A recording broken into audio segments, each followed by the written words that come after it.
Every team, every topic, everywhere. This is Believe. Welcome to Orioles on the Verge. This is Zach Spedden, joined as always by Bob Phelan and Nick Stevens. And on this episode, we're going to break down our second half breakout candidates, looking at some players who have either gotten off to slow starts this season or have missed a considerable amount of time due to injury, but are back now and hopefully poised for big numbers in the second half. And that will be on this episode of Orioles on the Verge, which is brought to you by IQ Bar, our exclusive snack, hydration, and coffee sponsor. IQ Bar protein bars, IQ Mix hydration mixes, and IQ Joe mushroom coffees are delicious, low-sugar, brain and body fuel you need to win your day. The Ultimate Sampler Pack is a great way to try all IQ Bar products and flavors. You get 9 IQ Bars, 8 IQ Mix sticks, and 4 IQ Joe sticks. All IQ Bar products are clean label certified and entirely free from gluten, dairy, soy, GMOs, and artificial ingredients. All IQ Bar products are packed with clean, delicious ingredients that keep you physically and mentally fit, like magnesium, lion's mane, and more. With over 20,000 5-star reviews and counting, more people are fueling their busy lifestyles with IQ Bars, brain and body boosting bars, hydration mixes, and mushroom coffees. Their Ultimate Sampler Pack includes all 3.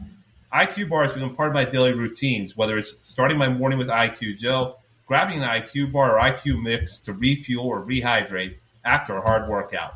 And right now, IQ Bar is offering our special podcast listeners 20% off all IQ Bar products, including the Ultimate Sampler Pack, plus free shipping. To get your 20% off, text MLB to 64,000. Text MLB to 64,000.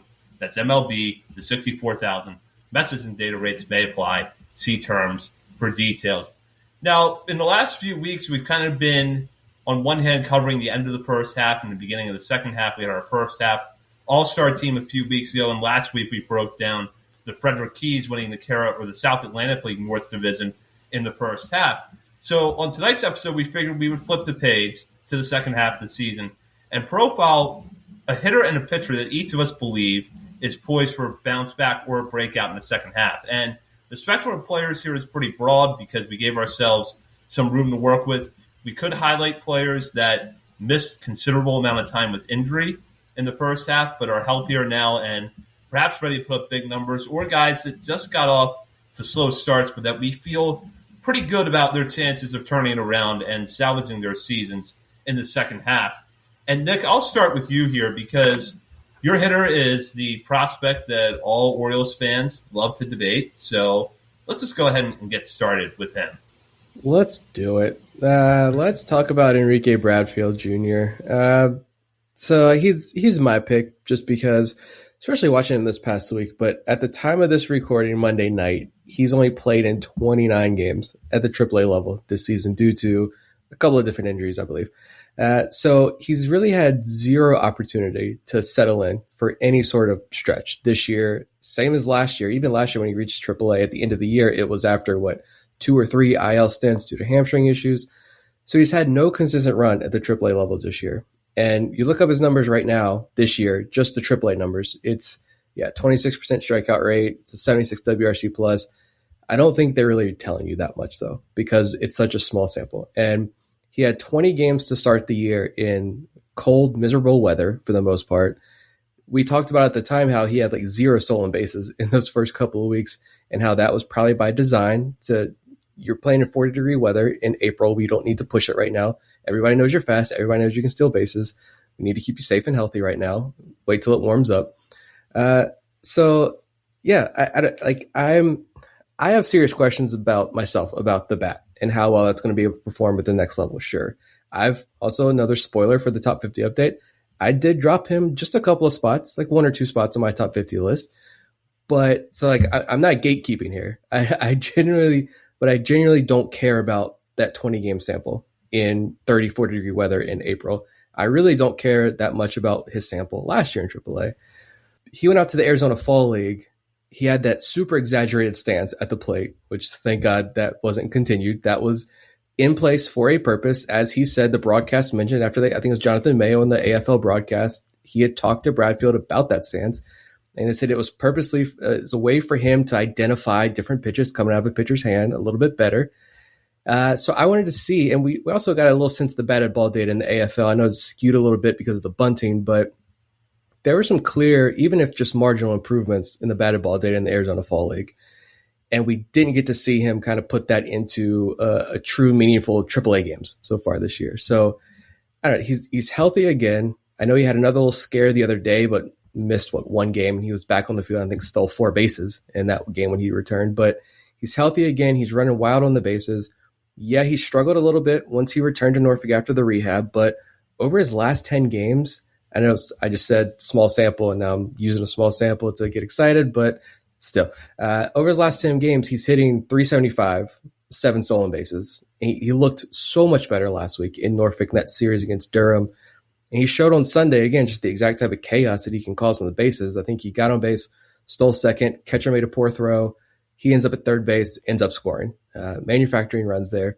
If he can stay healthy in the second half of the season and get a true opportunity to showcase all the work he's put in with the bat, I think he could be primed for a second half breakout here. And he's also one of the Rule 5 eligible guys, and we know he's going to be added this offseason. I don't imagine he has much trade value. We've talked about that a lot as well.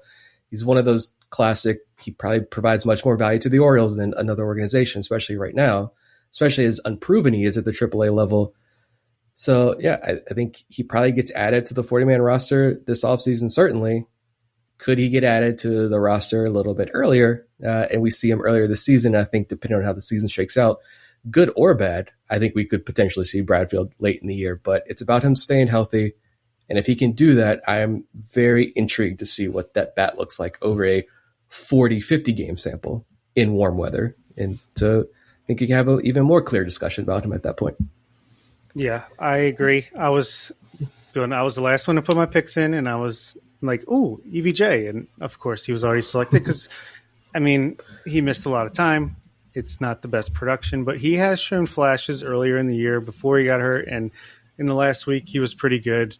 We know what he's going to bring. We've gone over it a million times, but honestly, see our episode earlier this week, if you're watching live, about a half an hour ago.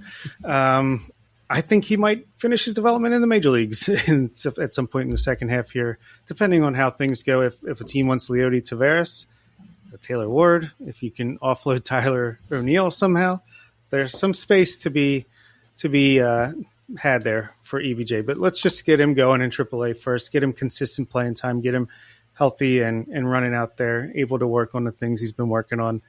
I like the pick a lot. I also have dropped him a little bit in my personal top 50, but again, it's like we know who he is for the most part. Very high floor, and he's not going to fall too far just because of what he can do, but he's got to show it on the field more to really kick it into gear there. But yeah, I like the pick a lot. Yeah, this is a good pick here. The injuries have been tough on him over the last 2 years. I feel like it has cost him a lot of meaningful time with the development of the bat. But if he can just put together a solid 2.5 months over the rest of the season, getting everyday at bats, leading off every day, get his reps in center field, where we know he doesn't really need a ton of development, but still be out there playing every day, that's going to do a lot for him. And keep in mind that because of his skill set, the bar for him to get protected this offseason is set pretty low, because someone will take a chance on a speed and defense-oriented outfielder that they can stick on the bench all year. It's not that hard to pull off, especially if you're a bad team. So Bradfield would be gone if the Orioles left him unprotected, even if the numbers don't quite rebound. But I think that they will. The one thing that I think I want to see from him is just lift the ball a little bit more. I'm not talking about hitting home runs. That's not his game, not to mention he's in the wrong ballpark to do that. Norfolk's not a good home run park for left-handed hitters. So just focus on hitting line drives, spray the ball around the field, turn singles into doubles, leg out some doubles into triples, steal bases, and you're going to showcase your value there. He doesn't need to hit for real power. It's just a matter of not hitting the ball on the ground too much, because the ball is not going to find a hole as often as it did at the lower level of the minors. So if he can get the line drive rate going a little bit in the right direction, that's going to help. Yeah, and it's like, again, even if this team somehow magically does find themselves in the thick of the playoff race in 2 months, he could be a guy that you want to bring up to add a little electricity to the lineup and the defense, or at least on the bases. And clear, like you said, if they turn into sellers, then there should be a lot of space in the outfield. I don't think we're going to see Reed Trimble anytime soon. He could magically pop up tomorrow morning on FCL rehab for the second time this year already, but I don't think they're going to try to roll with Reed Trimble at this point. I think you can have EBJ take that spot on the 40-man, if anything, and DFA Trimble. But yeah, excited to see what he can do here in the second half. Again, last week was a pretty solid start there. And my pitcher, I want to go Patrick Riley. Talk about surprises to see like, oh, he's in the FCL starting the rehab assignment. That was awesome. I was not expecting it that early. I was expecting maybe sometime after the midseason break there in the minor leagues, but he got back to the mound last week, first outing fresh off Tommy John surgery. So we saw pretty good velo. I think he was sitting, 90? Where'd it go? All right, he sat 96. He touched 97.3, 19 plus inches of induced vertical break, 6.5 feet of extension, multiple breaking balls over 2,800 RPMs. The stuff was loud from the jump. So that was awesome to see. And it's just, he kind of showed that it's one rehab outing in the FCL. I'm not taking like much stock into that, just the fact that it's good to see him back on the mound. But that fastball to look that good, at least metrically, as soon as he returns, we knew the fastball was good. Like that's the reason why he hasn't fallen too far down my top 50 list, even though he's been hurt for the year. It's why when I'm thinking about the Rule 5 stuff, I really think Patrick Riley could be protected, and not because like him and Braxton Bragg don't have much trade value. But I think Patrick Riley is a guy that, he struggled with walks in the past in his career up to this point, but that fastball is fantastic. He's a big guy. It's a powerful fastball. I really do wonder if like this is a guy who you add to the 40-man this offseason and you fast track him a little bit as a bullpen arm next year. And he enters spring training in competition for like a bullpen spot, ticketed for Norfolk to start next year. So I don't know. It's the fastball is what I've always loved about Riley, and he showcased it right off the jump in the FCL. So hopefully he's up in Delmarva and Frederick with some more, continuing his rehab in the upper levels of the minor league so we can watch him over the next week or so. But really good to see these TJ guys start to come back. Absolutely. And yeah, I mean, control is the last thing to come back after Tommy John. He did pitch tonight and walk 6 batters, but Jesus Christ. Okay. but I agree with the pick. I think the stuff looks fantastic. I mean, doesn't look because we couldn't see it, but the metrics that we got, it was metrically sexy for sure. I've boosted him. My kind of rule is, unless you're a special arm, which I guess I've constituted Braxton Bragg as in my personal top 50, I just drop you out. And then once you're back, I put you back in there. So Riley's going to jump up just because I put him back firmly in the mix of my top 50. And it is exciting that he's back.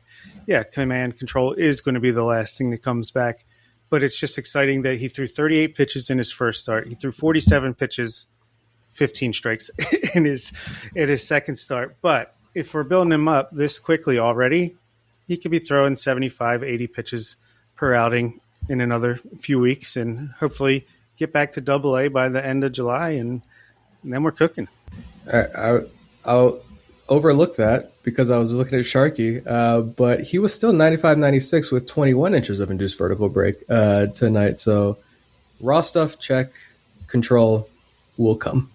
Yeah, it's going to take a little while. You can tell it's going to be sort of a slow build-up for Riley to get the command back. But I think that Bob just touched on an important point, which is how deep are they letting him work into the game? Because if we could get to the point where by, say, mid-August, we're comfortable with Riley going 5 innings in a start and he's got the command to a point where he can do that, he's going to be in good shape heading into the offseason because we know that the fastball has always been a really plus pitch for him. And up until the injury, which was early in the 2025 season, it felt like the whole repertoire was starting to come along, where it's not, okay, this guy's just going to get by on a fastball. He might end up in the bullpen. You could start to see the makings of a mid to back end starter before Riley went on the IL, and I don't know that he'll get fully back there this year. But anything he can do to get healthy, get innings, and get back in Chesapeake's rotation sometime in the second half, it's going to be a big win for the Orioles and a big win for him going into an important offseason. Yeah, absolutely. I'll move on now to my picks, and my hitter is someone it's more of a full-on breakout than a bounce back, but it's Wilfred De La Cruz, who obviously much ballyhooed prospect coming over in Andrew Kittredge trade last year after signing for $2.5 million or whatever from the Cubs. Big signing for them. Comes over, impresses in the DSL, impresses in spring training in the limited time that and data that we got. And then in the FCL season, he's kind of been a little bit disappointing from one sense, but also not from another, where, I mean, he's still walking a ton. He's not striking out too much. And yeah, I think after a 2-for-4 with a double performance today, he's probably just slightly over a 100 WRC plus, but there are plenty of signs that once he gets to Delmarva and gets going in the second half here after the FCL season ends, that he could be a guy that's supremely on the rise. He's still only 18 years old, to keep in mind, but he's got a 25.4% walk rate, 24.6% strikeout rate in the complex league in the FCL, 129 ISO, 204 batting average. Nope, that's going to be old, and it doesn't matter because this episode's going to come out later in the week. But at the time of recording, it was like a 216 batting average, 766 OPS. He's a middle infielder, left-handed. Is he a switch hitter? Yes, he is a switch hitter. I'm losing my concentration here, but I love the upside. So I think once he gets to Delmarva and settle in there, we can get to see him live on screen and put it together with everything else. I think he's a guy that could break out in the second half. I'll just add to that. I think it was Jake Rill had an article over on MLB.com a couple of weeks ago, not too long ago, I believe. Somebody correct me if I'm wrong, if you know what I'm talking about. But I believe he had one prospect at each level that he was looking at as like a possible promotion in the very near future. And the FCL, he had Wilfred De La Cruz. Even though the numbers weren't great, part of it is, I don't know, maybe it's a bigger name down there after last year's trade. You look at the signing bonus he got. I don't imagine a lot of the Orioles beat writers are paying a ton of attention down to the FCL, what's happening in the DSL, but maybe it's an easy pick to throw out there. Or is he hearing something? Is he talking to somebody in preparation for that piece? And they're saying they like the batted ball data. They like what they're seeing from Wilfred De La Cruz down there. And despite the poor numbers, other than the walk rate, and he's showing more power. Again, that's the surprising aspect of his game as well, since he came over in that trade from the Cubs, was the power is coming along earlier than I think some people expected, without a huge spike in the strikeout rate. But I wonder if maybe people like what they see in the organization, and he could be a guy that maybe after the draft sometime or something, or once the FCL season's complete, he gets the bump up to Delmarva, even though he's still only 18 years old, and they say, let's challenge you. Let's figure this out. My sense with De La Cruz is that if the Orioles believe he's going to start 2027 in Delmarva, he's going to get there later this summer. Kind of like what they did with Steven Martinez last year, and Kobe Perez talked about this on a recent episode where, there was some thought that maybe they could have just let Martinez's season end last year in the FCL. They made the decision to put him up in Delmarva, and he really struggled down the stretch for the Shorebirds last year. But I do think that stint was valuable for him, and the way he's been able to adjust this year, he's looked like a much better hitter, a guy that still has some things to work out, but a much better hitter than he did at the end of last season. So I can see that for De La Cruz very easily, where if the finishes the year strong in the FCL, batted ball data is better than what the underlying or what the baseline metrics suggest, then you go ahead and you make the move. You put him up in Delmarva, and if he hits 190 over the last month and a half, there's still a learning experience there. If he hits 290, that's great. He's going into 2027 with an up arrow next to his name, and we're talking about him as a guy who can get to Frederick pretty early in the season. But either way, I do think that De La Cruz will get some time at Delmarva, and that's going to be a pretty valuable adjustment period for him because, as you both touched on, there's an expectation that he's going to hit for more power at some point. You've started to see a little bit of that this year. Whether or not that's cost him in the batting average department, I don't know. But the bottom line is you are starting to see the power come up a little bit. Yeah, and it's a good point. The results, baseline results, aren't really – they don't give you extra development points. They don't get you to your goals faster. I mean, sure, obviously everyone wants to perform well. And if you're playing well, your stuff is good as a pitcher, the results are usually there. But, the experience is a big part of it, especially as we've seen from the Orioles. They like to show guys the next level that they expect them to face the following year just so they can have a goal that they want to reach for over the offseason. And I will go to my pitcher now, who is on the completely opposite end of the spectrum, where it's Tyson Neighbors. We've talked about him a lot recently, but just struggle. Not really much from those baseline stats that I was just talking about for Neighbors to hang his hat on. And yes, he's back in Frederick, A+ on a rehab, and it continues to be a disaster, continues to be bad body language on the mound. I just feel like at some point he's got to be able to get over it, right? The stuff is just too good. I feel like put together a couple dominant outings in a row, and hopefully he can get the snowball rolling downhill in a positive direction. Continues. Nick talked about how last week that he's one of the most unlucky pitchers of all time in Double-A with a 5.15 BABIP in his 13 and a third innings, a 40% home run fly ball rate. With his 10.80 ERA, he actually had a 4.00 xFIP in Double-A. Well, let's see what it looks like in an inning and 2/3, 3 outings so far in Frederick. 6.67 BABIP, 33.3 home run fly ball ratio. So, yeah, he just continues to be extremely unlucky, to go along with the fact that he's not handling the adversity very well. So, like I said, let's get a couple good outings in a row, get that snowball rolling downhill, and get him back where he should be, a dominant relief prospect. Yeah, I really hope that we're on the cusp of something here with Neighbors, because it has been frustrating, because there are times where you watch him pitch this year and you can see that the stuff is still there, but unfortunately the results haven't been, and he's just had several outings this season where one thing goes wrong and it's just a snowball effect, and it just piles up and it gets worse from there. We know that his stuff can lead to much better results. We saw that all last season, both in his time in the Padres system and then after the trade when he came over to the Orioles. So I'm really hopeful that he's able to put this behind him soon and get going, because I think from a pure stuff perspective, he might be the best relief prospect in the system. But the reason we had Micah Aspin ahead of him on our list last week is that Aspin's had much better results.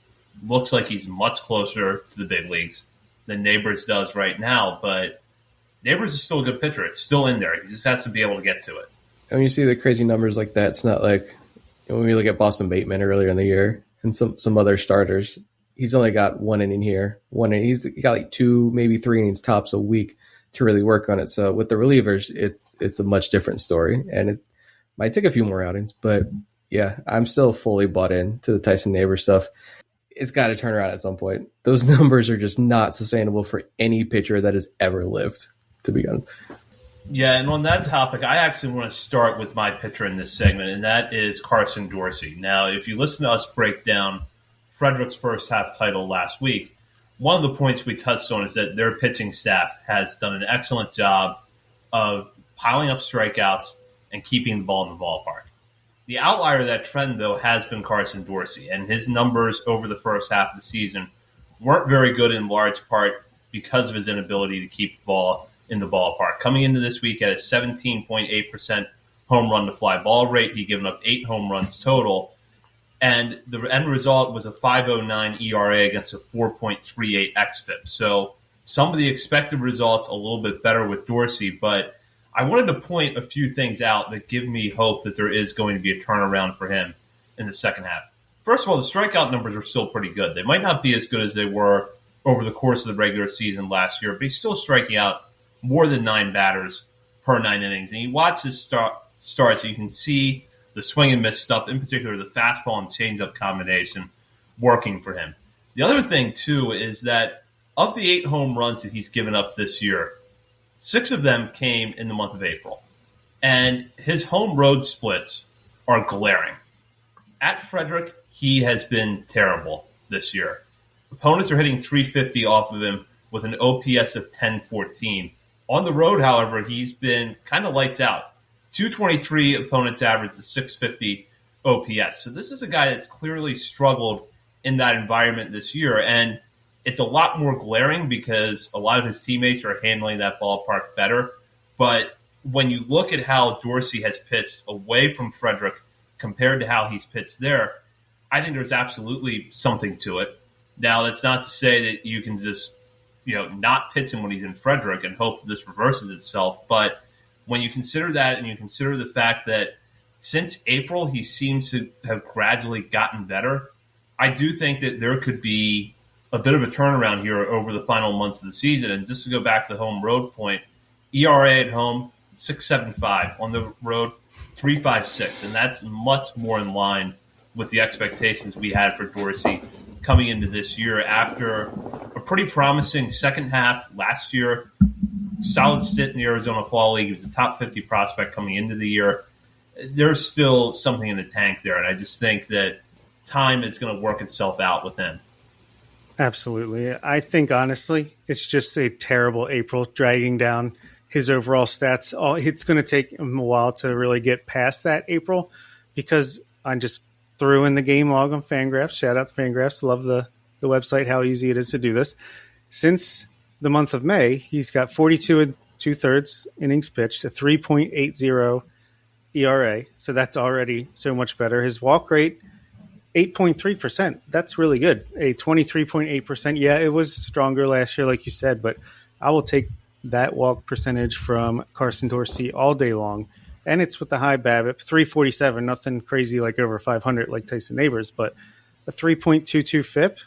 I mean, since May, he's been pretty much all he's been cracked up to be by us. So, yeah, I'm just hoping that he can continue that trend and keep it going in the right direction as the season continues on here. Yeah, and he was a popular breakout pick, like for a lot of people. I know he was my popular breakout pick coming into the year. TJ Stats wrote a whole article about Carson Dorsey as like the breakout pick in the Orioles system. So he had a lot of fans even outside of us. And because he went out to the Arizona Fall League last year and was throwing 94, 95 from the left side with some, I think the changeup specifically was pretty metrically sexy. He's getting like 7 feet of extension. He's a smaller guy. The thing with Dorsey for me, the walk rate, it just always felt like that delivery, just long levered delivery, maybe hard to repeat, maybe hard to keep in sync. And you guys touched on the walk to strikeout numbers and how they've improved. The walks being the most glaring thing there that's improved. Maybe he's starting to figure that out a little bit. And the big thing for me with Dorsey and why, I see this Arizona Fall League data and knowing at Florida State, he wasn't a starter full time. And he started his last year at Florida State. He started in the bullpen. So I'm thinking, all right, more time. And he started last year late with the Orioles on the IL. So I'm thinking more time for the Orioles to work with him as a starter. We see the raw data there in the AFL was very good. Give him some more time to continue to develop as a starter and see if this starts to pan out. And I think this hot stretch we're seeing him on kind of matches up well with like his developmental timeline and saying, okay, he's had a good chunk of innings, a good chunk of games now to continue to work out. He's had this half a season, almost a full season in total now. Now it's starting to click, and it is for him. So, yeah, I think he's trending in the right direction. Over my hitter now, it's Jordan Sanchez. Now, Sanchez coming into the year was a guy that we had very high expectations for, firmly inside the top 25 portion of our top 50 coming into the year. And it got off to a rough start for him down at Delmarva. And then he went on the IL a few weeks ago with a concussion. Since he came off the IL, though, Sanchez has looked like a much more complete hitter. In 11 games since coming off the IL going into this week, Sanchez was hitting .333 with a .932 OPS, a 151 WRC plus to go with 2 homers, a 13% strikeout rate, and 11% walk rate. And those last 2 numbers to me are the most critical because we know what Sanchez's power looks like. And as the weather starts to warm up, we're going to see the home runs fly. I have no doubt about that. But the strikeout rate, I think, has been higher over the course of the year than we would have expected with very little walks. Now, he's probably too far gone from a plate appearance perspective at Delmarva to completely reverse those numbers. But the fact that they're trending in the right direction is a really encouraging sign for me. Look, I think that because of Sanchez's profile, this slugging corner outfielder, he's always going to have some swing and miss to his game. You're going to have to live with a higher strikeout rate. But if he can just start walking more and reduce the strikeouts a little bit, I think everything else is going to fall into place for him. And, yeah, he's one of those guys, honestly, that I think by the end of the year, we'll be having a conversation about how at a certain point, late in the first half, early in the second half, his season completely turned around, and it's really those numbers over the final 2.5 months, whatever the span is, that reflect Jordan Sanchez more than the hitter we saw in April and May when he was really struggling? Yeah, I think that's already happened. May 30th. I've been keeping track for a while now. May 30th is the day that he came back and really started shoving because it's a 190 WRC plus. Since then, 15.5% walk rate, only 13.8% strikeout rate. That is the differentiator. He was striking out like 40-some% of the time before he went down with injury. So whatever he came back with, maybe he came into the season with something nagging and was finally like, all right, let's shut this down and take care of it. Who knows? But either way, he's already got his season-long WRC plus up to 91. So another week or two, like the way he's been hitting, that's going to be above average on the whole as the season. So, yep, I'm never was off the Jordan Sanchez bandwagon, but it's like, okay, here it is. Here's what we were expecting to see, if not even more, in the last month or so. So, yeah, good choice. And just like he had the injuries, he's had a couple injuries this year before the concussion, playing out of position down there in Delmarva as well. I feel like so just kind of a mess of a season up to this point. But here's how it's going to go for Jordan Sanchez. This is how I envision it playing out. The rest of it, he's going to get promoted to Frederick. I almost said Aberdeen. He's going to get promoted to Frederick when the draft picks arrive. And the numbers aren't going to look that great. Still, the overall numbers are still not going to look that great when he gets promoted, but the Orioles are going to like what they see, so they're still going to earn that promotion to high A.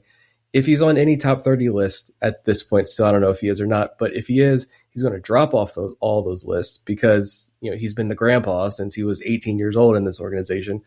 He's going to drop off every list. The national analysts aren't going to look at him anymore. And at this point next year, bet he's fighting for a spot in AA. We're going to be sitting here doing an episode about prospects that need to be promoted now, and it's Jordan Sanchez to AA.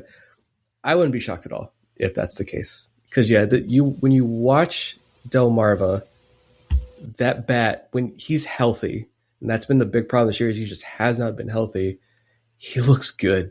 Like, it is a beautiful left-handed swing. He looks very good. I just think they got him playing first base for like a big chunk of this season. Keep him out in right field, let the bat play, and let's see what he can do in the second half. An important thing to remember, too, is that Sanchez didn't get to Delmarva until the final week of the season last year because of an injury at the end of the FCL season. So unlike Steven Martinez, he didn't get that extended run at Delmarva towards the end of the year. He had an injury. He didn't get to Delmarva until the last week of the season. So it has been a series of stops and starts for him since the middle of last summer, but hopefully he can start to put that behind him. And with that, now we will head into our final segment. Last call brought to you by Checker Spot Brewing, located at 1421 Ridley Street. Checker Spot is not far from Camden Yards, making it the perfect place for a pre- or post-game drink. And if you're looking for a place to go, either on a night where you don't have a ticket or the Orioles are out of town, Checker Spot is a great place to watch the game. They have plenty of TVs to go along with good food and drink, plus a lot of fun special events over there, including annual putt-putt event that they do with their fellow breweries in the South Baltimore Beer District featuring Mate and Pickett Brewing as well. Be sure to check out South Baltimore District details for that. That will take place on Sunday, July 5th. And Checker Spot Brewing can be found at 1421 Ridley Street in South Baltimore, and they're open 7 days a week, so be sure to check them out. And for our last call question tonight, we're going to go off of a piece that I published on our Substack earlier this week talking about Creed Willems. Willems will be Rule 5 eligible again this upcoming offseason, and he's having a very fine year in AAA Norfolk. Still, as we've broken down several times, really since the offseason, the Orioles have a crowded slate of Rule 5 eligible players heading into this offseason. And with the uncertainty surrounding the team's direction going into the trade deadline, we don't know how much of that the Orioles are going to clear out. So in my piece, I laid out 3 scenarios that I could see happening with Willems and the Orioles in the coming months. One is that he's traded to deadline, regardless of whether or not the Orioles are buyers or sellers. And if they're sellers, they do a prospect-for-prospect swap and get a guy back that's not going to be Rule 5 eligible for a few more years. The other is they're sellers, and at some point before the season ends, there's room for him to at least be a bat off the bench. He gets promoted to the big leagues, gets his 40-man roster spot. The problem's resolved. The third scenario is the one that's probably the worst for Willems, but one that still has to be considered, which is that the Orioles opt to not do anything. They don't bring him up to the majors this year. They let him continue to get reps behind the plate at Norfolk, and he does not get a 40-man spot in the offseason, and they hope that one of two things transpire, that either he's not chosen again, or if, like in the last lockout, we don't have a major league phase of the Rule 5 draft, which would render this question completely moot. Now, the Orioles can't, nor should they, make a decision based on that possibility, because there's no guarantee from the league that the major league phase of the Rule 5 draft would be canceled if there is a lockout. Timing is probably going to be a factor in that. But given that it happened just 5 years ago when we had a lockout, you've got to consider that possibility this time around. So, Nick, I'll start with you here, because I do think this is kind of an interesting extension of the discussion we had earlier this week about the trade deadline. How do you think, or how do you feel, or how would you predict that the Orioles are going to handle Williams in the coming months? I think he's having a fantastic year. It's been truly a fantastic 3 straight years of just more improvement and more improvement. And for him to be putting up the numbers in Norfolk that he is, given his age, I mean, he's not super young for the level or anything, but he's still a young catcher at the AAA level now, having a career year, going to probably easily break his season-long home run total this year. He could do it in July, to be honest. He's having a fantastic year. So this is nothing against him as a player. I think he's been a fantastic journey through the system, but I feel very strongly about this. They do absolutely nothing with Creed Williams. I don't think you need to. No matter how good of a season he has, I don't see a reason why you would protect him. I think you can leave him alone. He's not going to get picked, and he's going to remain in the organization for at least another year. I think he would have one more year before minor league free agency. You keep him around next year, and he's the guy. I think we've talked about, you look at who is now up at the taxi squad role. I think there's still, even if you move Ethan Anderson up, I think Ethan Anderson and Creed Williams next year in AAA could be the two primary guys, catcher, first base, DH, rotating them all there. And you go back, I pulled up the Baseball America article again to pull the exact numbers, but since 2020, the Rule 5 draft, 81% of picks have been pitchers. Only 11 hitters have been picked since 2020. And it's not the gaudy numbers. There are a lot of outfielders with gaudy numbers in AAA who have been passed by 2-3 times at this point. Every Rule 5 preview article you see, they're usually the top 5 in the top 5, and they go unpicked every year. When teams rarely do go after hitters, it's speed, it's multiple positions, and first base or DH, catcher don't count as two positions. So I think only 2 catchers since 2016 have been picked. So I just think there's zero reason you're going to protect Creed, no matter how good the year is. You do nothing, and he remains in the organization for another year and maybe gets some shot next year. He's like him and Ethan Anderson could be 2 quality guys to have down there in AAA as depth next year. Yeah, I wish I had a different viewpoint or different perspective, but I agree. I think there's absolutely no reason, unless it's a complete fire sale and it's like, let's get him up here. There's really no reason that you would need to put him on the 40-man, even if there is a Rule 5 draft. I just don't see any world in which he's picked, because he's not. He's a DH, maybe first baseman in the majors. He's not a catcher. Maybe with another year of development over the offseason and into next year, he could get to a playable space there, but it's not there right now, and I don't think a team's going to take him. Yeah, and he's not like having 1,000 OPS. Like, he's having a really, really strong year. I'm happy for him, but I just don't think in the landscape of Major League Baseball and where the Rule 5 draft is, I don't think he's in any danger of getting selected. So no reason to do much at all except try to just continue to develop him. I mean, if there is a trade that makes sense, like a Billy Cook for Pat Riley type thing, sure, make it. But if not, it's fine. Like, he'll be here and he'll be really, really quality depth, like Nick said. Yeah, when I went into this piece, I was kind of leaning more in the direction of they're going to move him at the deadline, because there will be some interest out there. The team is going to look at him and say, oh, there's a 23-year-old catcher whose strikeout rates have improved significantly over the last 3 years. His walk rate is up this year. He's hitting for power. Let's just go get that guy, because we would love to have a bat-first catcher in AAA that we could put in the big leagues soon. And if he doesn't work out as a catcher, we'll worry about it later. But then as I started thinking about more, it's like, no, I do think that that third option of not doing anything may end up being the most plausible one, because if the Orioles are buyers, there are prospects that they can package that are going to get them a much bigger return in terms of major league pieces than Willems. And if they're sellers, that probably reduces the urgency to make a move, because maybe it's a good idea to have that depth around, even if he comes up in September and only is a DH, or even if you don't bring him up at all, you leave him down in AAA for the year, you let him continue to get his reps in. I think we can see from Craig Alvarez's managerial style and the way he's handled Samuel Basallo that there's going to be an emphasis on that long learning curve when it comes to catcher defense. So a lot of time in AAA is not going to hurt Willems at all. And so I do think that the third option right now is the most likely, barring some sort of change leading up to the deadline, or that there's a stronger sense of interest surrounding Willems in the industry than we believe. But I looked at some national reports going into this piece, and I thought Fangraphs might have actually had the best description of his defense, which is that if he's going to catch in the big leagues, it's probably going to be a Mitch Garver type of situation where maybe he catches a game a week, but otherwise he's a first baseman DH.